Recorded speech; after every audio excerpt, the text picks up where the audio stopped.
नमस्कार दोस्तों, स्वागत है आप सबका मेरे चैनल कथा डिलाइट पर।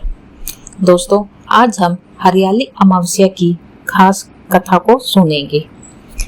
हरियाली अमावस्या की कथा के अनुसार एक राजा की बहू ने एक दिन मिठाई चोरी करके खा ली और नाम एक चूहे पर ले दिया। यह जानकर चूहे को बहुत क्रोध आया और उसने तय किया कि एक दिन राजा के सामने सच लेकर ही आऊंगा। फिर एक दिन राजा के यहाँ अतिथि पधारे और राजा के ही अतिथि कक्ष में वो लोग सोए। चूहे ने रानी के वस्त्र ले जाकर अतिथि के पास रख दिए। प्रातःकाल उठकर सभी लोग आपस में बात करने लगे कि छोटी रानी के कपड़े अतिथि के कमरे में मिले। यह बात जब राजा को पता चली तो उस रानी को घर से ही निकाल दिया। रानी प्रतिदिन संध्या को दिया जलाती और जवार बोती और पूजा करके गुड़ धाने का प्रसाद भी बांटती थी।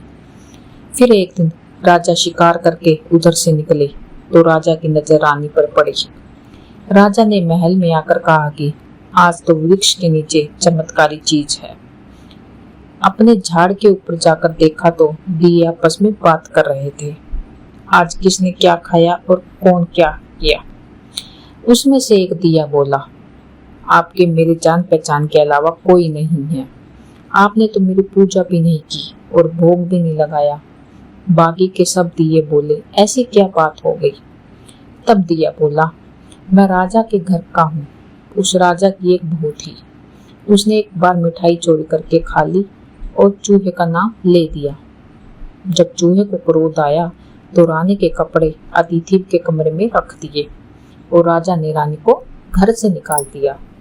वो रोज मेरी पूजा करती थी, भोग लगाती थी। उसने रानी को आशीर्वाद दिया और कहा कि सुखी रहे।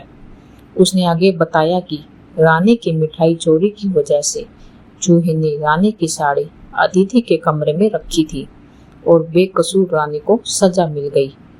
फिर सब लोग पेड़ से उतरकर घर आए और कहा कि रानी का इसमें कोई दोष नहीं था।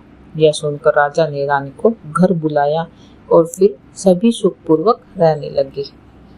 धन्यवाद दोस्तों।